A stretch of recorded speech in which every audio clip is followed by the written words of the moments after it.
Alright, Weng, ang Pax Silica, initially, ang pagkakaalam natin dito, matitikas sa mga bansa, mga founding partner nations nito. Ang Correct. US, Japan, South Korea, Australia, Singapore, at Correct. United Kingdom. Ang Pilipinas, pang 13 signatory ditong Pax Silica initiative ano na nga ito. bang No? Pax Silica? Ano ba yung Pax Silica na yan? Ang alam lang natin dito, ito siyang magiging para semiconductor hub. Yun, no? Ganyan yan. So, pero ano ba ang lahat na magiging function nito sa buhay nating mga Pinoy at bakit napili na sa mga bansang yan ang Pilipinas? Anong meron tayo? Oo nga, nasa linya natin si Engineer Joshua Bingkang, ang Pangulo at Chief Executive Officer ng BCDA, Bases Conversion and Development Authority.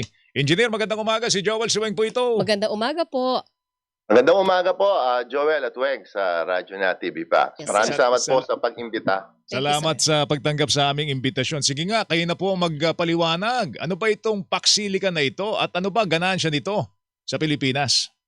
Nakakatuwa po dahil meron na rin kayong binigay na konting impormasyon tungkol dito. Tama po, ito po ay koalisyon o samahan po ng mga bansa na ngayon ay mahigit 30 countries na, maging ang European Union, maging ang South America, mga bansa doon, Central Asia. Ito po ay para mapatatag no, yung ating supply chain ng mga importanteng mga kagamitan o minerals na ginagamit sa ating araw-araw na pamumuhay at maging sa mga negosyo at mga industriya. No, at ang Pilipinas po ay sumali dito dahil napili tayo dahil tayo ay mayaman sa mga minerals na ginagamit sa mga chips at ang mga chips naman na ito ay ginagamit sa ating mga cellphone. Yan, maraming nagsi-cellphone. Kaya nga ang daming nagko-comment sa Pax Silica kasi gamit nila ang kanilang cellphone. Kung bubuksan nila ang cellphone na yan, baka component ng cellphone na yan ay galing sa Pilipinas. No, andyan po yung mga gamit sa hospital, gamit sa mga sasakyan. So, ang Pilipinas po ay tinitingnan kasi marami tayong mga minerals. Ang nangyayari po sa mga minerals natin na ito, in-export natin ito na raw materials. No po. Meron na po kasi tayong mga mining sa mga lugar natin sa iba't ibang parte ng bansa. Copper, nickel. At in-export natin to na raw ore, so unprocessed. So ang gagawin na ngayon, imbes na i-process, i-export natin ito na raw mineral, ay dito na ipoprocess. At ngayon, ang mangyayari, dun sa lugar na pinopropose natin sa New Clark City, dun na po siya gagawin na magiging component ng mga chips, ng mga semiconductor. Tama po yung sinabi nyo kanina, semiconductor manufacturing po ito. So, ngayon, kailangan ng maraming talento ngayon, no? Mga engineers, mga technician, no? Na i-employ itong mga kumpanya na to na pupunta para dito na gawin itong mga bahagi ito o component ng mga gamit sakyan, cellphones, laptop, at i-export natin. So, nagiging importanteng bahagi tayo ngayon nitong mga malalaking industriya na ito. Ang gusto ko rin pong linawin kasi sa mga nakaraang mga diskusyon, no? Kaya natutuwa naman po ako kasi lumalabas po yung ganitong mga concern ng mga tao. Hindi po ito mga data center. Po, hindi po ito yung mga hyperscaler data center. Po, ito po ay manufacturing center po ito, manufacturing hub. Kagaya po sa Laguna, ang dami po niyan. Yung Calabar Zone, sa Clark, andyan po ang Texas Instrument. Andyan po yung Samsung. So ganito pong mga industriya po ang dadalhin natin dito. Daragdagan pa ho natin itong mga ganitong industriya. Pero ngayon po kasi ay more on high-tech value industries na. So mapapataas ngayon tayo sa value chain ng mga ganito mga industries na ginagamit sa buong mundo. Okay, kaya nga nabanggit siguro ni Engineer Bingkang yung yung data center kasi yung data center, Weng, may mga sound, may mga tunog yan na ini-emit yan no, na hindi siya pwedeng nasa gitna ng residential area. Correct, no? Kaya isa sa mga concerns po yan. Pero sinabi nyo na nga, nilinaw nyo na, ito yung manufacturing hub. Kawaan po ito, hindi po ito data center na maaaring makalikha ng mga ingay na hindi ho maganda sa tenga ng tao. Pero gaano karaming empleyo ang malilikha po nito para sa mga Pilipino, engineer? Ang tinitingnan po namin dito kung malaki po ito, no? 1,600. Ima-master plan pa ho yan. Normally, yung ganitong kalaking lugar ay nangangailangan po ng phase development. So mga nakikita po natin 10 to 30 years po yan. Pero magkakaroon po tayo ng phase 1, mga ilang daang hektarya muna ang i-develop. Pero sa tansya po namin, sa simula pwede na po tayong maka-empleyado dito ng mga direct po na mga 10,000 hanggang 100. Sabi ko po doon sa datos namin na inaral, hanggang 180,000 na highly skilled jobs. Kanya nga po kinakausap na rin natin ang ating mga government leaders, lalo na po dito sa Pampanga at Tarlac, na paghandaan na natin kung merong gustong pupunta na talaga dito, ready ba yung ating mga skill supply, kagaya ng mga graduate nating mga engineers or mga technology graduates na makapag-provide ng ganitong mga suporta sa industriya. Kasi isa rin yan sa konsiderasyon nila, hindi lang yung lokasyon, pati yung mga ganitong labor supply pool. At marami naman tayo talaga. Kailangan i-match lang natin yung requirement nila. So, yung po nakikita natin direct. Kasi dito sa Clark, mahigit 150,000 workers na tayo dito. At karamihan dito ay nasa semicon. So, so nakikita natin na napakagandang job generators ng mga to. No? Ulit ko, hindi po ito mga hyperscaler data center. Bagaman may mga data center na tayo sa Pilipinas, pero wala ho dito i-consider na mga malalakihang data center, kundi mga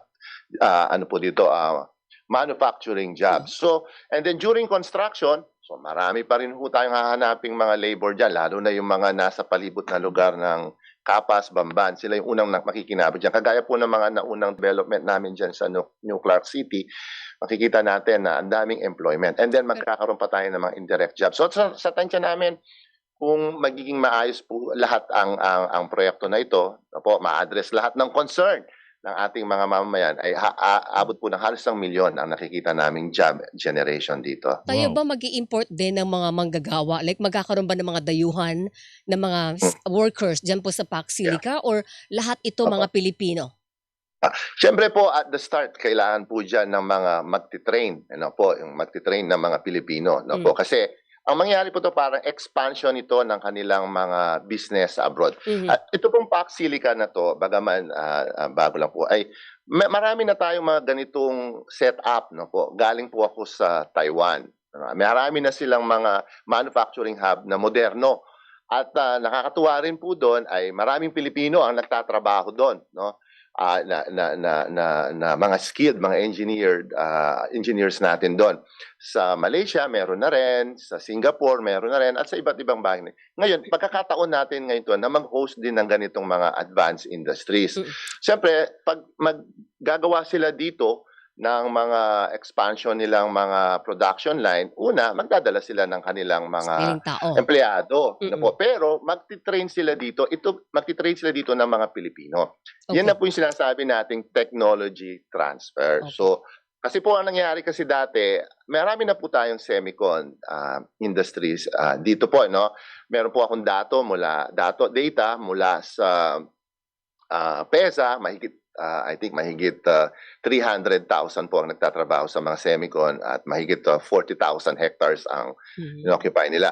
So, ang Pilipinas po kasi ngayon ay assembly, testing and assembly. Ang nangyari po, pinapadala yung mga party ng, halimbawa po, laptop, pinapadala yung party ng laptop dito, i-test natin. Pag okay na, babalik natin sa kanila. Pero hindi dito mina-manufacture. So ito ang intention natin ngayon. Yung mga minerals natin na nanggagaling sa iba't ibang lugar natin, dito na ngayon ima-manufacture. So magkakaroon ngayon ng technology transfer.